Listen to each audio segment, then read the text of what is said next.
Le damos la bienvenida a todas las personas que se conectan a esta hora a Entrevistas El Espectador. Estamos con la directora del ICBF, Astrid Cáceres, para hablar del complejo panorama que vive la niñez en Colombia. En las últimas semanas, el asesinato de 5 niños nos mostró un poco las cifras detrás de este inquietante panorama. Solo hasta agosto de 2024, 375 niños, niñas y adolescentes habían sido asesinados según cifras de la medicina legal, y justamente nos surge una pregunta, y es cómo hacer para que esto no siga pasando en Colombia. Bienvenida, directora, a este espacio.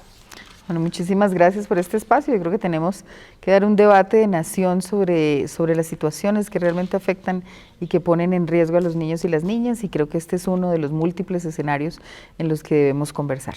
Justamente estamos desde Ágora, donde se está llevando a cabo la primera conferencia ministerial global para poner fin a las violencias contra la niñez. Esta conferencia se llevará a cabo entre el 7 y el 8 de noviembre y contará con la participación de 193 países, pero antes de abordar un poco más sobre esta conferencia, directora, quería preguntarle, con estas cifras, pues uno se cuestiona qué está pasando con la niñez y cómo está el panorama actual de la niñez en Colombia. Bueno, la verdad es que el panorama de los riesgos a los que se exponen los niños en Colombia no ha cambiado mucho en los últimos años. Uno ve las cifras de lo que ha venido pasando en cada uno de los diferentes riesgos a los que se exponen los niños y las violencias, y encuentra un panorama incluso de una pequeña reducción en varios de esos escenarios. Sin embargo, en temas de cifras, uno solo ya es crítico. Es decir, no debería haber ni un niño ni una niña maltratado, violentado o incluso sintiéndose desconocido en su ámbito familiar, en su ámbito escolar. Entonces, cualquier cifra es de alto riesgo para la garantía de los derechos de los niños y las niñas, ¿no? Este panorama de violencia contra la niñez, ¿qué sociedad nos refleja? Pues nos refleja sobre todo una sociedad que todavía no reconoce en sus niños y sus niñas la esperanza de un presente y de un futuro. Lo primero que nos reconoce es que muchos adultos todavía creen que los niños y niñas son objetos que les pertenecen, ¿no? Que este es mi niño y yo puedo hacer con él lo que quiera. Y realmente los niños y niñas vienen a acompañar, a desarrollar toda una sociedad, y en ese momento no le pertenecen a otro que a sí mismos y al cuidado y la protección que todos le tenemos que tener, ¿no? Hablando de los diferentes tipos de violencia que hay en contra de la niñez, ¿cuáles son las más comunes en Colombia?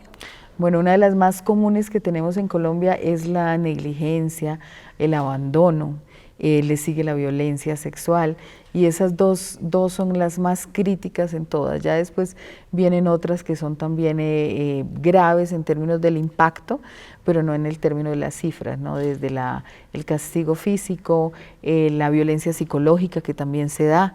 Y bueno, tenemos en este proceso, en este campo ya 71.000 procesos de restablecimiento de derechos abiertos, pues que representan un número significativo, aunque no estamos dentro de los rankings de los países más aterradores para ser niños y niñas, pero lo que decimos, cualquier cifra es grave, ¿no? Y de esos 71.000, 40.000 han entrado este año, ¿no?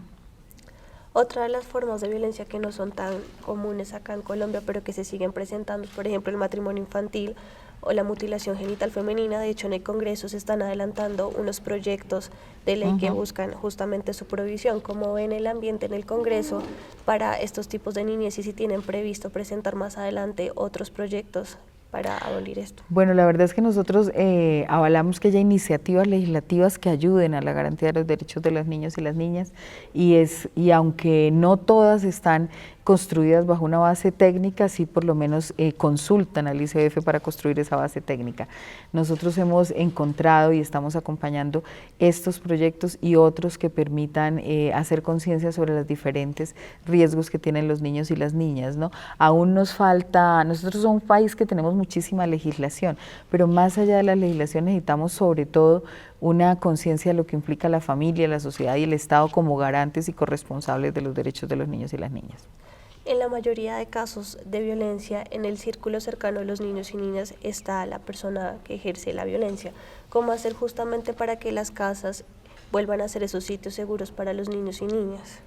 Bueno, yo creo que hay una cosa, y es que todo rasgo que genere alertas hay que tenerlo en cuenta. O sea, las familias, los parientes cercanos, los vecinos, deben ser capaces de poder leer esos entornos seguros y ante cualquier alerta poder acudir a quien corresponde. Hay unas líneas gratuitas de emergencias en las que la gente puede comunicarse y puede alertarnos, pero también hay un proceso de acompañamiento a la vida familiar y de salud mental que los adultos están llamados a responder.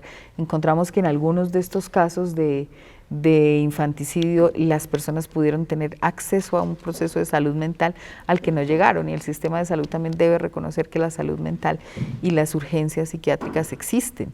Entonces hay que acudir realmente a tiempo y sobre todo detener esos patrones y esas conductas cuando ya empiezan a presentarse, ¿no? Los jardines y los hogares de las madres comunitarias también han estado en el epicentro de la violencia. ¿Han adelantado ya inspecciones y vigilancia, y cómo va ese proceso en estos jardines? Bueno, nosotros tenemos unos procedimientos muy fuertes cuando se encuentran o se identifican riesgos para los niños y las niñas. Esto amerita de una vez un cierre del espacio físico donde sea. No todos son en hogares comunitarios o no todos son en determinado servicio, sino que ocurren por múltiples razones. Los procedimientos nos invitan a cerrar, sancionar y por supuesto hacer las denuncias penales correspondientes. Lo que hacemos es que tenemos un procedimiento de cierre de la unidad operativa, denuncia fiscal y por supuesto traslado y acompañamiento a los niños y las niñas para el cambio de la unidad operativa. Este panorama no es nuevo, quizás en este momento estamos en un punto donde es bastante alarmante para la sociedad, pero ¿cree que se deben fortalecer las leyes de protección infantil y cómo deberíamos mejorarlas para poder evitar llegar a estos panoramas tan alarmantes? Bueno, en realidad el tema de la legislación en Colombia es uno de los países más garantes para los derechos de los niños y las niñas. Nosotros tenemos normas para casi todas las circunstancias que pueden afectar a los niños y las niñas. Lo que necesitamos es un proceso de articulación y de implementación que va más allá de un sector de gobierno, sino que va también hacia toda la sociedad. ¿Eso qué significa? Significa que cada uno de los servicios, y esto lo hemos puesto como compromiso de país de cara a la conferencia, sean articulados de manera intersectorial en territorio y reducir los tiempos de respuesta frente a una alerta. En eso nos vamos a concentrar en los próximos periodos. No creemos que necesitemos una legislatura nueva para esto, sino la posibilidad de hacer una acción mancomunada con sociedad civil, entidades del gobierno y entidad privada, incluso cooperación internacional que está en nuestra mesa de trabajo, para básicamente reducir los tiempos de respuesta, llegar juntos a ciertos territorios de manera articulada en los 426 municipios donde identificamos mayores factores de riesgos para la violencia. ¿Cree que el Estado le está fallando a los niños, niñas y jóvenes, y en qué aspectos lo está haciendo? Yo creo que el Estado, en la medida en que somos todos parte del Estado, ha naturalizado las violencias, y que esa naturalización nos lleva a perder la capacidad de asombro, incluso cuando las violencias son evidentes. Situaciones de explotación sexual y comercial donde los niños y niñas se ven involucrados y se pueden hacer en algunos sitios donde los adultos ven que la situación se está dando y la naturalizan, es grave. Entonces, en esa medida no hay que naturalizar ninguna forma de violencia, hay que hacer las alertas y, por supuesto, todavía que nuestra capacidad de asombro no se agote, ¿no? Esto en realidad lo estamos viendo no solamente en Colombia, sino a nivel mundial. O sea, la manera como se está viendo a la niñez, a pesar de que tenemos una Convención de los Derechos del Niño, a pesar de que hemos estado hablando de que el niño es un sujeto de derechos, todavía nos hace falta reaccionar a tiempo para salvar las vidas. Vemos que en los casos mediáticos, en algunos de ellos, hay celeridad en los procesos justamente porque son mediáticos, porque la justicia es tan demorada justamente en estos temas de niños, niñas y jóvenes. Bueno, el país tenía una deuda que consideramos que empieza a saldar con las unidades especiales de investigación en la Fiscalía. Los delitos contra los niños y las niñas necesitan un diálogo más fluido y una respuesta inmediata. Eso ya se está viendo en el último año realmente, y esperamos que eso dé una reacción más fuerte, pero vamos un poco más allá. Estamos construyendo el sistema de justicia familiar de manera que haya una trazabilidad tanto de la situación del niño como de la situación del presunto agresor, para que tengamos una respuesta mucho más efectiva. También es cierto que a medida que se visibilizan ciertos casos en particular, pues se dejan de ver los otros que se salvan, ¿no? Cada niño o niña que se salva para nosotros como instituto es noticia. Tenemos cada caso, rescates diarios, formas de trabajar con ellos, y esos niños y niñas que están protegidos por el Estado me parece que no son noticia en la medida en que la noticia se fija más en aquel que no logra superar la situación, ¿no? ¿Qué ha pasado en la Fiscalía con la orden de crear esa unidad especializada en delitos contra los niños, niñas y jóvenes? Ya las crearon, empezaron a avanzar y nos han planteado una propuesta que ya vienen desarrollando en 12 municipios, y es empezar a trabajar en territorio juntos en el mismo sitio. Las casas de atención integral a la reparación de las víctimas, que es un modelo que estuvimos en Bogotá Humana, y es poder trabajar juntos dentro de los mismos centros de atención a víctimas. Vamos a tenerlas ya en 12 municipios, ya están creadas, y lo que nos ha invitado a la Fiscalía es que no sea solamente en el momento de judicialización donde compartimos información, sino poder trabajar desde la atención a la víctima directa en territorio, en esos 12 iniciales sitios, y esperamos expandir ese modelo. Se ha llegado a hablar de que reubicaron solo a algunos fiscales, pero que no cuentan con investigadores especializados ni recursos. ¿Esto qué tan cierto es? Bueno, en realidad esa respuesta sí tiene que darla a la Fiscalía porque es su campo de acción. Hasta donde nosotros hemos tenido nuestras reuniones nos han presentado unas unidades sólidas y un trabajo articulado como no lo habíamos visto, y pues esperamos que esa respuesta se dé de manera más rápida. Nosotros percibimos una Fiscalía muy cercana a la pronta judicialización de los casos. ¿Por qué? Porque muchas de las personas que están conformando ahora la Fiscalía trabajaron también con ICBF en su momento, y ellos son nuestro puente directo para lograr una reacción inmediata en la judicialización.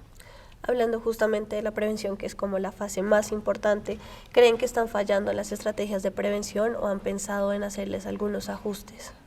Bueno, en realidad la evaluación sobre las estrategias de prevención no nos deja insatisfechos. Nosotros estamos viendo una reducción en cada uno de los campos que estamos viendo. Cuando uno ve los boletines de atención de niños y niñas, ve que este año llegaron muchos menos casos que el año pasado, que hemos logrado un impacto.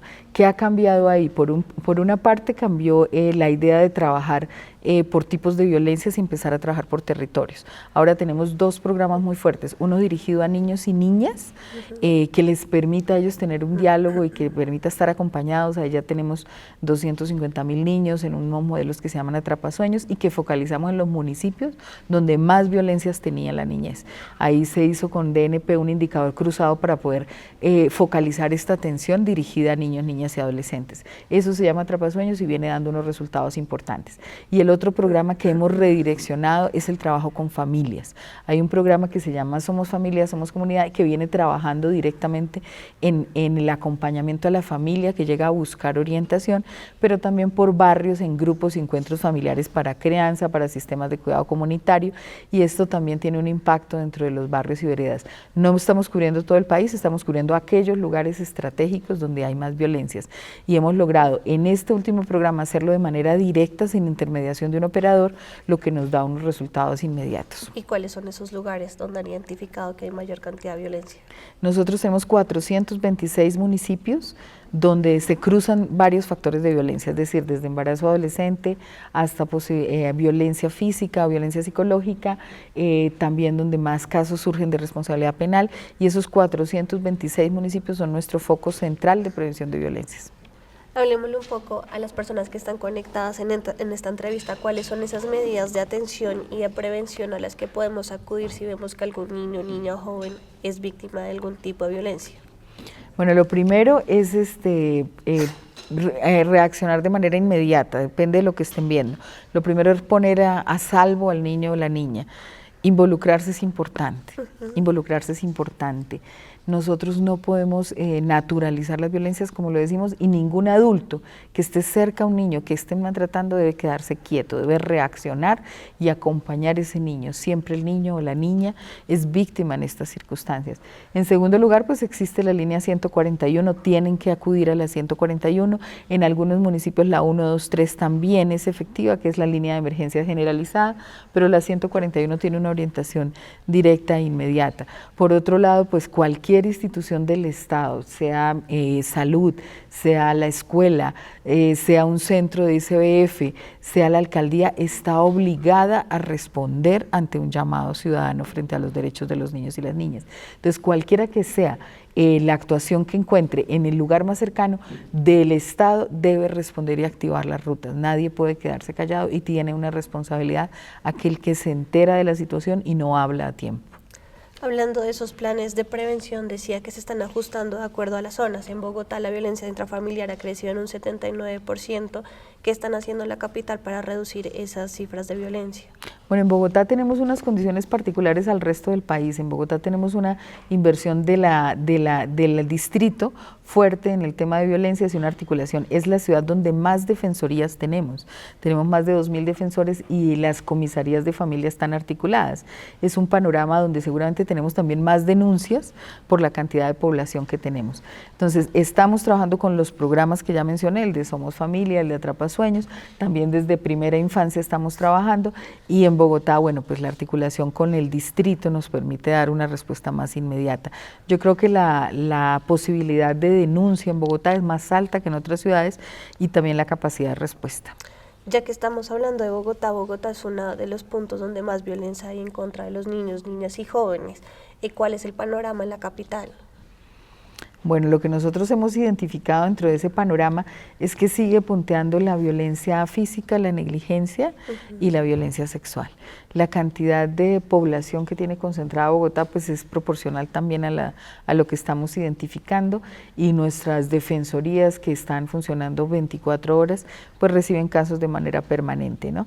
La articulación con comisarías de familia también es muy importante, la toma de decisiones y también la alta concentración de servicios del Estado en Bogotá pues también logra canalizar un poco más la respuesta. Zonas críticas, barrios como el Amparo, como en zonas de Kennedy, los alrededores también en todo lo que es el área metropolitana que está blindándose, es donde más se encuentran casos, ¿no?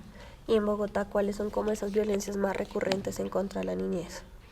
Bueno, en Bogotá tenemos las de violencia sexual, omisión y negligencia siguen siendo las más altas. Esos dos tipos de violencia son las que son recurrentes. Encontramos todavía trabajo infantil, aquí tenemos todavía los equipos de respuesta y atención a riesgos de trabajo infantil en la calle. Los temas de mendicidad siguen estando, y los temas de migración afectan también, no solo la migración que viene la de otros países, sino también la migración interna, porque Bogotá es una ciudad receptora de niños, niñas y familias desplazadas. Eso sigue incidiendo en las cifras de Bogotá. Otra de las quejas que les llega mucho al ICBF están en torno a las medidas de protección y restablecimiento de derechos. ¿Cómo se deben ajustar para que puedan ser más efectivas?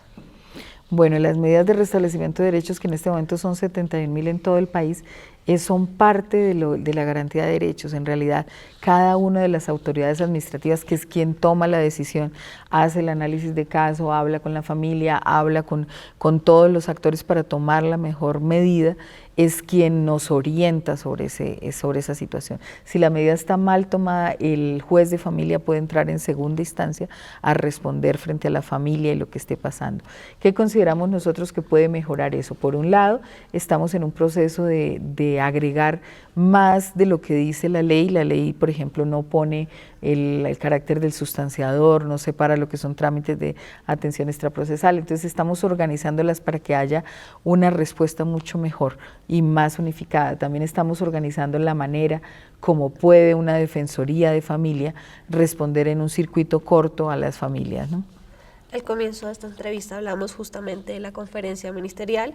Más de 60 organizaciones prepararon un documento con una serie de peticiones. Justamente, ¿de qué habla este documento y qué esperan ustedes con esta organización? Bueno, la Conferencia Ministerial Mundial es realmente una oportunidad que mueve la Organización Mundial de la Salud, que acompaña al gobierno de Colombia y al gobierno de Suecia para poner un primer escenario en el mundo donde se dialogue sobre cómo ponerle fin a las violencias de los niños y las niñas, que afectan a los niños y las niñas. Esas violencias están contempladas dentro de los planes de Objetivo de Desarrollo Sostenible, y lo que estamos haciendo en esta conferencia, tanto el gobierno de Colombia, el gobierno de Suecia, el acompañamiento de la Organización Mundial de la Salud y UNICEF, es poner a todos estos países a construir una hoja de ruta común. Previo a la conferencia, cada país tuvo unos eventos preparatorios. De ahí recogimos lo que cada país considera relevante para ser asociados en una red que nos va a permitir monitorear la respuesta articulada del Estado. La situación de Colombia no dista de la de muchos otros países latinoamericanos y por eso la discusión está aquí, va a estar acompañando el Instituto Interamericano del Niño, la Comité de Derechos del Niño, pero también la preocupación mundial por los diferentes tipos de conflictos armados que están afectando a los niños y niñas y cómo la sociedad no está reaccionando sobre ellos. Entonces, esa naturalización de la violencia es lo que nos pone a todos a dialogar y va a mostrarnos aquí ese panorama, ¿no? ¿Y qué dice la hoja de ruta que fue elaborando Colombia? Bueno, la hoja de ruta habla de lo que mencionamos en términos de reducir los tiempos de respuesta, entre que se identifica algún rasgo o alguna alerta frente a un niño o una niña y se da respuesta para poder protegerlo. Esto en articulación con sociedad civil, con comunidades indígenas, con los territorios concretos va a darnos lo que nosotros llamamos un sistema transsectorial. ¿Qué quiere decir un sistema transsectorial de protección de la niñez? Que el sistema no responda solo desde un sector del Estado, sino responda de manera articulada dependiendo de los tipos de afectación y de los territorios, que esté anclado a los territorios. Aparte hay otras acciones como una campaña nacional masiva que permita alertar sobre los diferentes riesgos. Aparte hay también una toma de decisiones frente a riesgos digitales, por ejemplo, que es un escenario que todavía no se ha profundizado, y está también toda la posibilidad de hacer una red de familias que pueda apoyar a familias que han vivido situaciones similares, ¿no? El fortalecimiento de lo que son los hogares de acogida para los niños en violencia y por supuesto seguir creciendo en la respuesta inmediata de unidades en ciertos territorios donde se afecta más rápido la violencia, ¿no? Justamente en qué tenemos que trabajar como sociedad para garantizarles ese futuro a los niños y jóvenes. Bueno, hay 3 factores fundamentales para que los niños y niñas estén bien. El primero, ser escuchados, ser tenidos en cuenta, que su voz forme parte de las decisiones que toman en la familia. El segundo, la educación, o sea, los niños aprenden muchísimo en el sistema educativo y la educación sigue siendo uno de los factores de acogida que hay que acompañar. Y en tercer lugar, pues todo lo que tiene que ver con el respeto a sus dinámicas de juego, a sus dinámicas de imaginación, poder articular esas dinámicas a la vida cotidiana y no verlas como en un segundo lugar. Eso en resumen es tenerlos como un sujeto de derecho, ¿no? Directora, y ya para finalizar, ¿cómo logramos justamente que este tema no se quede solo en la agenda de una semana, sino que logre trascender también a otras instancias? Bueno, pues aquí tenemos por lo menos en Colombia una posibilidad muy grande. Uno, que esta red que se teje con el sistema de Naciones Unidas nos deja unos países pioneros, unos países amigos en los que se va a seguir monitoreando los compromisos a nivel internacional. Pero por otro lado, dentro de las propuestas que recogimos de la sociedad civil, se habla de la construcción de un plan decenal que le permita al país superar las violencias más estructurales que tiene frente a la niñez. Ese plan decenal, nosotros como Bienestar Familiar acogemos esa iniciativa con la sociedad civil y le vamos a dar vía libre para que el país tenga una hoja de ruta común, única, y no tenga una transformación de programas, sino que tenga una estabilidad dentro de la ruta de prevención de violencias, básicamente frente a violencia sexual, frente a violencias intrafamiliares que afectan a los niños y niñas, y por supuesto frente a fenómenos como el reclutamiento forzado y otros delitos que también implican a los niños y las niñas. También va a haber una hoja de ruta común construida para que quede para 10 años en el país. Directora, muchas gracias por el tiempo. Le damos las gracias a las personas que se conectaron a esta entrevista y por supuesto a que sigan pendientes de todos los temas de niñez.